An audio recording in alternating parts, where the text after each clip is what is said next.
Hi friends, எல்லாரும் எப்படி இருக்கீங்க? இது வந்து கல்பாக்கத்தில் இருக்க லோட்டஸ் பாண்ட். இது வந்து சாய்பாபா கோவிலுக்கு பக்கத்தில் இருக்கு. இன்னைக்கு எங்கள் அம்மா ஸ்வீட் பொட்டேட்டோ பாயாசம் செய்ய போகிறாங்க. சரி வாங்க எப்படி செய்கிறாங்க பார்க்கலாம். இட்லி பாத்திரத்தில் தண்ணி வச்சுட்டு நம்ம இந்த சக்கரவள்ளி கிழங்க வேக வச்சுக்கலாங்க. சக்கரவள்ளி கிழங்கு நல்லா வெந்துருச்சு. இப்போ தோலை எடுத்துட்டு நம்ம துருவி வச்சுக்கலாம். ஒரு கடாயில் ஒரு 2 ஸ்பூன் நெய் போட்டுக்கலாம். நம்ம வந்து பாதாம், முந்திரி, திராட்சை, பிஸ்தா, சாரப்பருப்பு எல்லாம் எடுத்து வச்சுருக்கோம். இப்போ இந்த ட்ரை நட்ஸ் எல்லாம் நம்ம இதில் போட்டு ஃப்ரை பண்ணிக்கலாங்க. நெய்யில் போட்டு நம்ம ஃப்ரை பண்ணிக்கலாம்.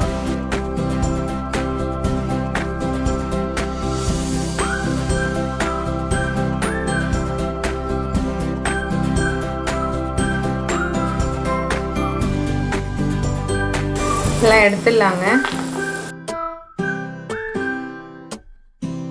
இந்த நெய் கூடவே நம்ம வந்து இந்த சக்கரவள்ளி கிழங்கு, துருவி வச்ச சக்கரவள்ளி கிழங்கையும் நம்ம போட்டு ஃப்ரை பண்ணிக்கலாம்.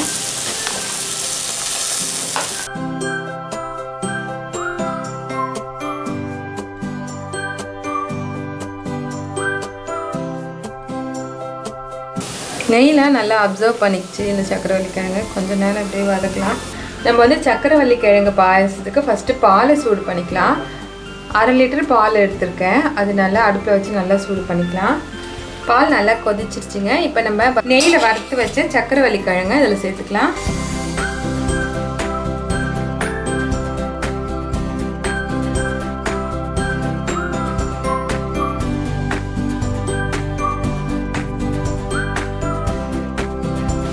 இப்போ இந்த நட்ஸையும் போட்டுக்கலாம்.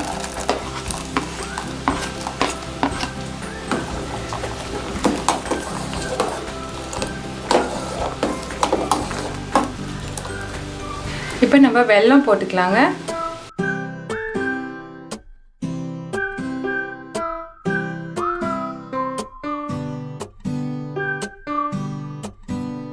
ஏலக்காய் ஒரு 3 ஏலக்காய் இடித்து வச்சுருக்கேன், அதையும் சேர்த்துக்கிறேன். அவ்வளோதான், நம்மளோட பாயசம் ரெடி ஆயிடுச்சு. கேஸ் ஆஃப் பண்ணிடலாம். நம்மளோட சக்கரவள்ளி கிழங்கு பாயசம் ரெடி ஆயிடுச்சு. இப்போ நம்ம இதை சர்விங் பவுலில் மாற்றிக்கலாம். இதை வந்து இப்படி சூடாகவும் குடிக்கலாம். நீங்கள் சில்லுன்னு ஃப்ரிட்ஜில் வச்சு குடிச்சிங்கன்னா இன்னும் கூட டேஸ்ட்டாக இருக்கும்.